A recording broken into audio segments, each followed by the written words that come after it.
it's a very personal perspective to have, right? Like, Yeah. what does international mean to someone? What does international, because I would say in Spanish, like the word is not is used unfortunately to like use synonymously with diverse.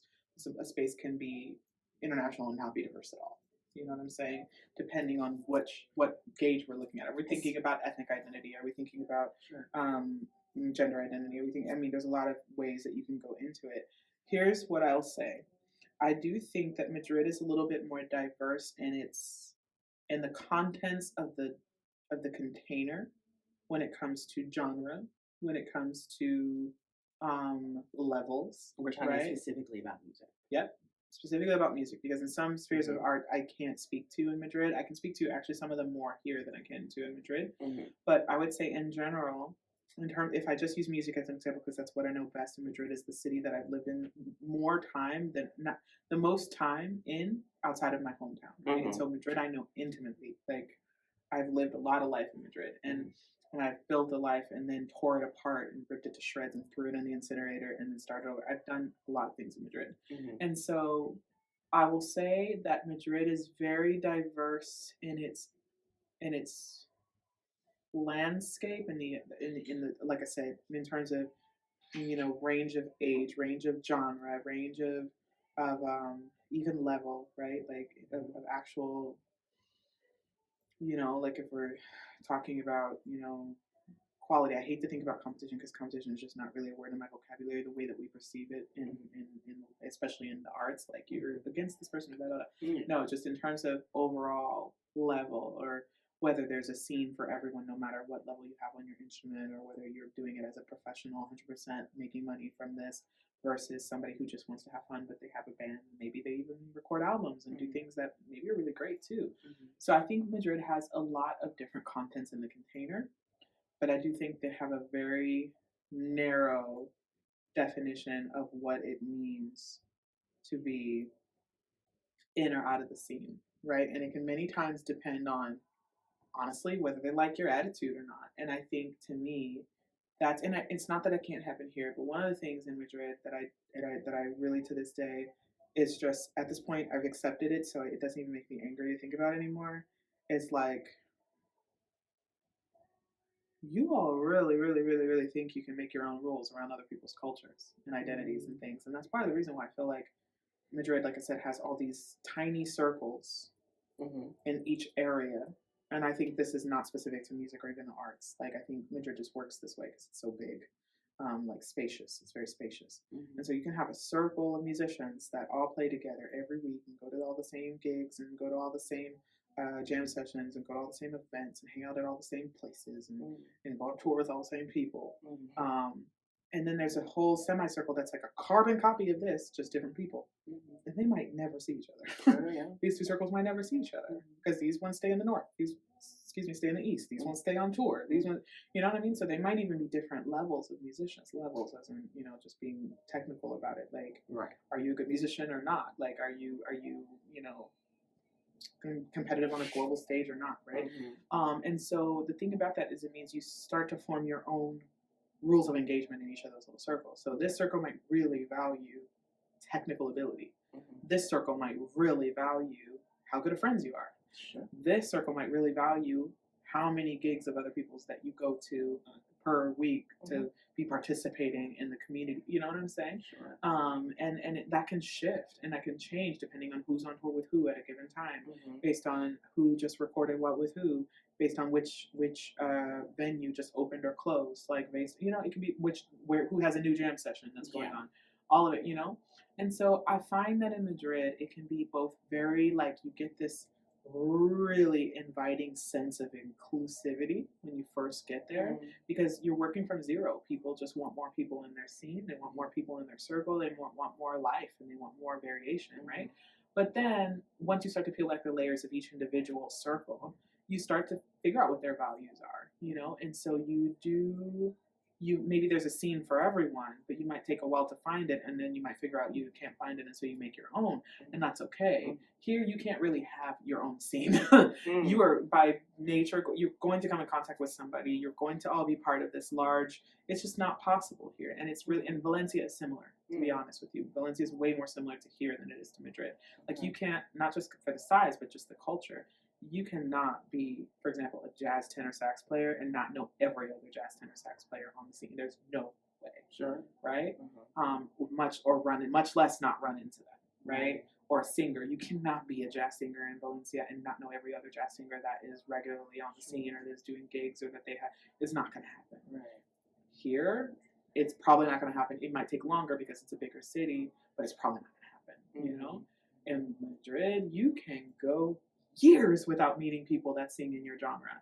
Years without ever even holding a conversation. So what's the toxic side of that? It means that if people in this circle have an opinion of someone, then it might take a long time for this circle to undo that opinion of that person, or to actually have conflicting information, because you might not come into contact with that person until they get fed up with this circle's shit and go to another one or create their own. And so the amount of people I've had in my experience in Madrid that, and this is not to take away from me as a 20-something, also just growing up and making my own mistakes and not, you know what I mean? Like, I'm a human too. I've had relationships that have gone really well with other, collaborations and things like that have gone super well. Others that haven't. But at the end of the day, a lot of my conflicts have been rooted in the fact that people in Madrid, everybody just does their own thing, whether it's technically or objectively good quality or not, and they kind of have this energy of, I dare you to say something about it. I'm the one in my hometown. And it's like, yeah, but you're doing a caricature of my culture. Like, you know what I'm saying? And sometimes just by nature of you existing, that's a threat to them. They're like, oh, well, this person thinks they're better than us because they're actually from Chicago. And it's like, well, I throw up your hands, and you either have to create your own circle, your own space, or you just go with everyone's flow. And I would say the majority of, especially, let me specifically say, Black American musicians that have come through Spain end up shrinking into their own shell, and people just kind of don't know who they are after a while. There's maybe one or two I know that kept playing the game, and just because they don't want no shit, basically. But most, like, they just stop speaking up about this or that, whether it's our experience or whether somebody asks for validation or feedback on their songs and they get bitten in the face for giving the feedback they were asked to give, and so chipping away yourself and your identity. And exactly. artistry. And so you just withdraw, and then people want to put definitions on why you withdraw, and then it's like, okay, you can't have it both ways. Yes, right. That can't happen. And so anyway, that's the long answer to: is there more representation of genre, level, age, demographic in a lot of different ways in Madrid? Yeah. But is it actually like diverse in thought? Is it more expansive in thought? No, I actually think it's worse. I think it's a little worse. I think here you will be accepted faster for being amazing at what you do, whether you fit their version of it or whether you fit their pattern. Like, people here, you don't have to convince them to probably have some respect for someone that comes into a space teaching about something that is native to them. Like, here, they might resist because they kind of they might be a little proud of, like, no, but we do this too. And it's like, okay, that's great. You want to learn something or not? Yeah. Okay. Right. Like, they're begrudgingly humble. Begrudgingly humble. Yes. Yeah. Those two words don't seem to make much sense together. So, long story short, I ended up in Spain because I needed a means to get to Spain. And again, like I said, my offering to the world, especially at this point in my life, when my degree is in music, and when I take time off, I live my secret double life as a retail manager, because I had been working so many years in retail while I was in school, and when I was finishing high school, that by the time I was taking my gap year, I was qualified for part-time and entry-level full-time management positions. And so that's what I did during my gap year. And so it was one of those things where I knew I wasn't going to go to Spain and find a retail job. That's stupid. Like, why would I do that? Right. And so my only other offering that was actually my passion was music. Right. And so for me, music was really the passageway to get to Spain. It wasn't the other way around. It wasn't like, I want to go do my master's degree at Berkeley. Like, I wanted to go to Berkeley, or I wanted to get this particular type of degree, or I have to have a master's degree in this area. It was like, here are all the ways to go to Spain. I can either be a language assistant, which I applied to the same year. The program I applied through lost their funding. So suddenly, at the last minute, I had to put all my eggs in the Berkeley basket. Now, I still got in and I got a scholarship. So that's what I mean about that's my offering. Music was my offering. So I knew I was either going to go one way or the other. Right. And so once I figured that music was the only way I could come, I put all my energy into that audition, and it went well. And so I came to Spain doing music, not because I wanted to come to Spain to do music. And so to answer your question, I came in with the cushion of the Berkeley network, you know, and being able to kind of a soft landing. And we got a lot of attention on us because we were the first master's class. Berkeley didn't have master's programs before 2012, 13. That was my year. Now they have them on both campuses, right? And when I stayed my second year, my soft landing came from meeting people outside of Berkeley, but through Berkeley, in the sense that we were being gradually connected to people who were maybe studying abroad at other universities in Valencia. So the guy who ended up being one of my best friends that year, I actually met, he didn't go to Berkeley, but he was studying abroad through his university, and he was doing a degree in Spanish language or literature. I don't remember exactly which one it was, but he was doing a whole year abroad through the Politécnica in Valencia. And so he met at a jam session one of my classmates. So my classmates started inviting him to come do some stuff with us at school through his project. And so I gradually met him. It's really funny because at first we were not friends. We did not like each other. Come to find out why, we're both Scorpios. And so it's like, yeah, it's like automatic sus until you realize you're the same person. And you're like, oh, right, gotcha. And then, you know, we were basically forced into a project together and had to deal with it, and then realized we got along really well. And so he was the one who actually started taking me around the jam sessions, introducing me to musicians from Valencia, local musicians. And I always say he really saved my relationship with Valencia and Spain after that anyway, because I was starting to get restless. I was starting to claw at the walls, being so immersed in the Berkeley vibe, you know, because I was like, yeah, I'm speaking Spanish, yeah, I'm getting that space, and I'm really here, but you're kind of not, because when you're studying, all you're doing is studying, right? And then everybody gets into this groove of wanting to speak English with a native English speaker, so I wasn't speaking as much Spanish, and I didn't have time to really live the life locally in Valencia. So my best friend at the time, he saved my butt. He really did, because he was like, hey, let me take you to some of the jam sessions and stuff. So we started having what we called epic hangs. We'd be together like 15, 16 hours just going through jam sessions, hanging out, going to have a coffee here, going to have a crepe there, you know, going to a jam session there. He's a jazz piano player and also played Latin percussion. So he had an interest in Spanish language and culture and music, but via the Caribbean, whereas mine was the same but via Spain, right? And so we bonded on that. And so for me, it's like I didn't really come in ever with like a direct connection on the ground, but the year before I was going into the next year, it was always like I got this soft introduction into the people that were going to be a huge part of my life the next year. So when I did decide to move from Valencia to Madrid, then I did that for myself. So when I went to Madrid, yes, I just started blindly contacting people. Literally, it was like, hey, I'm based in Valencia, I'm coming to Madrid, blah, blah, blah. And started flexing the networking muscles and went to Madrid already with recommendations on which jam session to go to first. I'll never forget it. And some of my closest friends, still to this day, I met that first night. And 2 days later, like, and then the weeks to come, and things like that, people I worked with for many years in Madrid, you know? And so in the beginning, it was a soft landing. And then by my third year, I knew how to open up my space in a new place. And then, yeah, exactly. And then you keep expanding from there, and you'll always meet new people, especially in Madrid. You will keep meeting people. Here, it's like once you met one or two people, you start to meet everyone. But in Madrid, it can take years, really, to get in the space for people. So, yeah, Berkeley definitely helped. It definitely helped. But at the end of the day, I think it was always a key person or a key moment or a key event or something that then opened up my way for the next year. You know, I have to start out by saying the more that I've learned about neurodivergence and ways in which not having a formal diagnosis as a child may have limited me, I have to think about ways in which it also probably gave me wings. And I really think that some unidentified facet of my own neurodivergence is also like complete lack of spatial awareness in realms of fear. Like if I'm like in danger, it's kind of like, oh, danger, all right, whatever. Like, you know what I'm saying? And so honestly, that's like kind of a metaphor to say that I think that many times in which I should have perceived risk, you know, danger, or maybe a disproportion between risk and reward in particular instances of my life, right?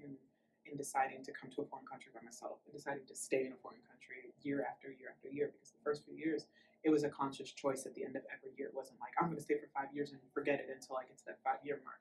No, Sure. it was a conscious decision until I realized I had more years behind me than ahead of me to get to a permanent residency. And so it was less about am I making enough progress to feel that it's worthwhile to stay, and more about, okay, now that I'm here and it makes way more sense for me to stay than to go, because I was not one of those girls or people, period, that came here like, let me marry somebody and like skip this process. It was not in my cards. It was never part of my plan. Like if it happened, okay, but it was not in my plan, and it wasn't in my plans. And so I think it's a mixture of having this skewed sense or this skewed relationship to danger, which some may call that an abundance mindset. Some may call that like just being a freaking idiot, like really. And then I think it's also this idea of just once the decision was made, once the commitment was made to stay, well, if that's what I do, why wouldn't I do that? And so even in moments when it was hard, it was rare that I would step away from doing music full time because this is too hard, or oh man, I can't do this anymore for whatever reason. It was more like, okay, I'm doing this thing, but I also have rent due next month. Okay, and clearly I don't have enough gigs on the horizon to make that happen. So it never felt like me choosing failure to do a different type of job, or maybe to pivot and do more teaching or take on more students or whatever, because I've always been a teacher in addition to being a performer. And it actually took several years for me to be able to, several years I would say out of undergrad. I graduated in 2010, and then I was back home in Chicago for 2 years and a few months before I came to Spain. So I would say from 2010, it took me until about 2017 to feel that I had enough going on, maybe 2016, to only perform if I wanted to, and start to take the students that I really felt resonated with me, and that we were compatible on both sides, and that I could really get something from them, and that I wasn't leaving lessons strained or feeling like I was only taking students to make ends meet. You know what I'm saying? And in terms of the decision itself to be to be a professional musician or professional artist, to me, it wasn't a choice. It was, that's who I am. That's what I'm going to do. So how am I going to do this? And so obviously, like I said, I think I told you before, my second year in Valencia, which was my second year in Spain, was just starving artists, like in every textbook aspect of the word. Like nothing short of like, the only thing I didn't do was busk. And it was mostly because I just wasn't at that point yet, and I didn't feel like that was something I really wanted to do. So my version of busking was going every week to the jam sessions, spending. Can you explain what busk is first? Yeah, so busking is basically when you see musicians playing on the street, and they usually have a hat or a jar or their case open for you to throw change or throw bills or whatever you want to do. And it used to be something that, it felt like something that musicians did out of desperation, or things that homeless musicians would do, or things that somebody would do to just kind of, entertain people so that they would feel compelled to give them money. Nowadays, busking can be a completely legitimately recognized avenue of becoming a professional musician.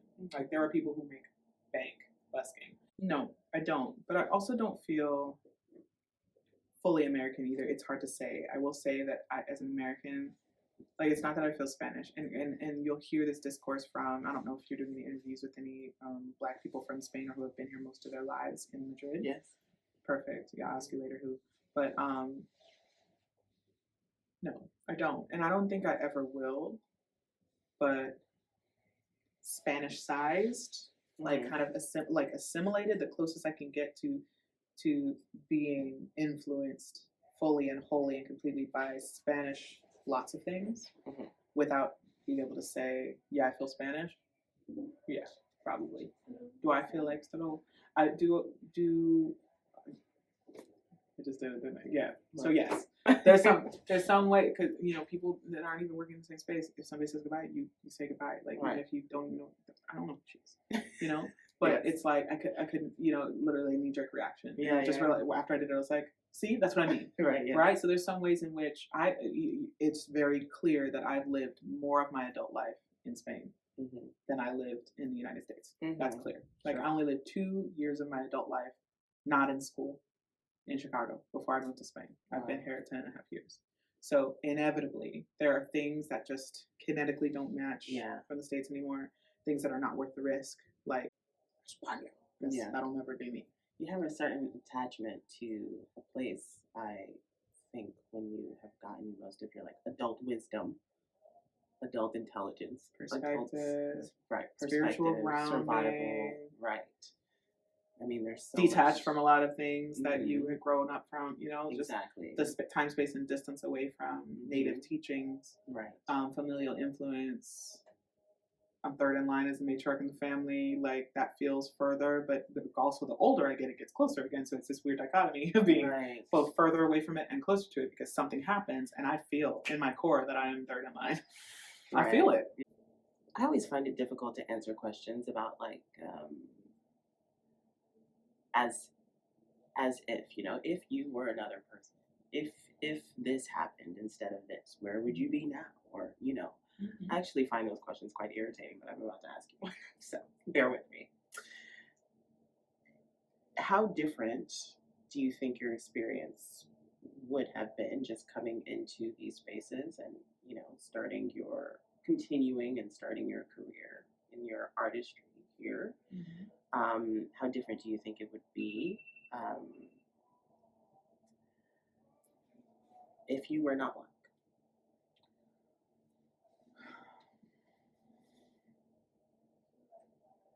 Do you even think there would be a difference? Well, yeah, because here's the thing, and this is, again, a conversation, I think, for another context, but it's important to understand a lot of, and I think I've kind of been on the fast track to some of these philosophies and some of this thought leadership because I've been alone. I don't have other people's conclusions or other people's experiences. And by other people, I very specifically mean like my family or people that I look up to that have had these experiences. I've always been that person by way of being the one to power through and pioneer the way in that direction. So I have a younger cousin who came abroad to Europe because he was inspired by me doing it. And you know what I'm saying? So it's clear that I started a new thing in my family, and I hope this continues through other generations, whether it's, you know, horizontally, like across the kids of my cousins and family members, or whether it's down my line from behind me, you know? But I think one thing I've learned about European art scenes, especially those that are taking from, borrowing, or just completely, I don't want to say appropriating because it's not always, again, appropriation has such a singular meaning these days, and it's pretty much always negative. But people that are basically doing a third culture dance, you know, people who are working in a genre or a style of music that's not native to them or native to their parents or direct lineage, like within 2 or 3 generations. I would even say 1 or 2 generations. 3 is already pushing it a little bit, you know, to call it native. Okay. And one thing I've noticed is that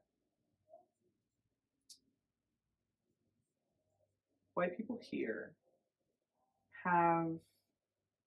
first of all, we come from the source of meritocracy. Let's start there. Like, we come from like the source of meritocracy. Like, if you have a piece of paper that says you can do this, then it must mean you can do this. Sure. You know, no matter what the quality is, this is not the standard. You know, because I'm white and I said so. You know, and so that foundational, filter for excellence, that filter for art, for beauty, for anything, is so omnipresent, it's not even funny, right? And so that means even by way of being a Black person native to the styles of music that I do most, even by way of being someone who is actively working in a field that I've not only studied formally, and I have pieces of paper with my name on it that say I am highly qualified to interpret this style of music or work in this field.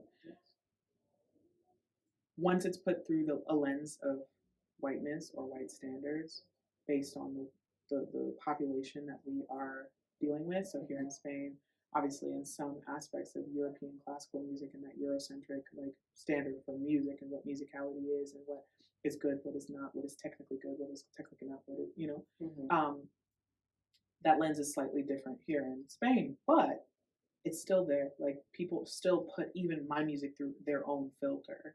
And so the way that they judge what I do is directly related to how they perceive themes of representation, Mm-hmm. even in black music, as in, oh, yeah, this is really good, but it sounds too this or too that. And many times it's a synonym for it sounds too black. This is my partner's words. He says this all the time because it's what he's noticed being his entire life here in Spain, being from Barcelona and seeing so many people who are very proficient musicians, but they're constantly dogging the black version of black music. Sure. And so I could have the same level. I could sing exactly the way I do, have exactly the same stage presence I have exactly the same marginal success in building a following behind my music and behind my concerts and being able to sell out hometown shows a month to 2 months apart, which is in almost any part of the world like difficult to do.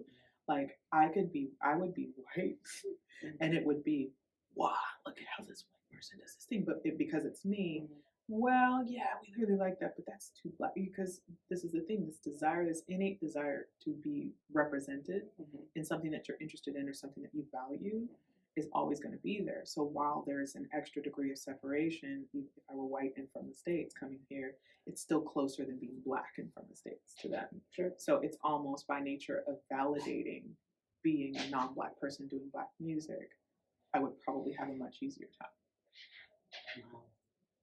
Which is absolute BS. Of course. That is my lived experience, and I'm sticking to it. Muy lento. Muy lento. But I'm also getting the information. I need to translate it, and then I need to think about how I need to respond, and then respond. Yeah. So many steps still, Yeah. and I can't wait until I can just spit it out. Spit it out. You'll still get there.